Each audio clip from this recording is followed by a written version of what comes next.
আজকে হচ্ছে আলহামদুলিল্লাহ এই যে হার্ট শেপের হচ্ছে কেক তৈরি করছি। আর আমি হচ্ছে আমার এই কেক ওভেনটাতেই হচ্ছে কেকটা হচ্ছে তৈরি করি। আর আমার এই যে হার্ট শেপের যে মোল্ডটা এটা হচ্ছে নতুন।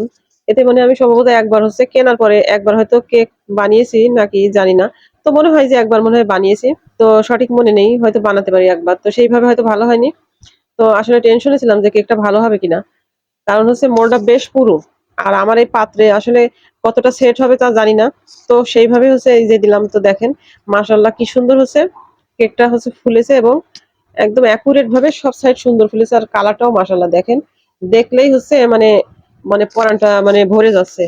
তো যাই হোক এই যে কেকটা হচ্ছে আমি উঠালাম। তো ওঠানোর পরে দেখাচ্ছি দেখেন। মাশাআল্লাহ। মানে আমি মনে হয় একবার বানিয়েছি কিন্তু অতটা ভালো হয়নি। তো আজকে ২য় বার বানালাম। তো আলহামদুলিল্লাহ একদম পারফেক্ট হয়েছে। আর কেকটা ছিল হচ্ছে ১ পাউন্ডের। তো সেই হিসেবে অনেক সুন্দর হয়েছে।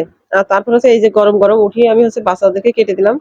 আর গরম, গরম হচ্ছে কেক খাওয়ার মজাই আলাদা। জাস্ট অন্যরকম।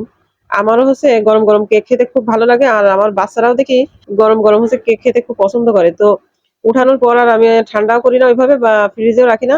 ১ম এ হচ্ছে এভাবে পিস, পিস করে কেটে দেই। তো ওরা ওদের মন মতো হচ্ছে যতটা খাবার খায় তারপরে হচ্ছে ফ্রিজে রাখার হলে রাখি। তো যাই হোক আমার হচ্ছে কেকটা কেমন হয়েছে অবশ্যই জানাতে ভুলবেন না। আর সবাই ভালো থাকবেন। আল্লাহ হাফেজ।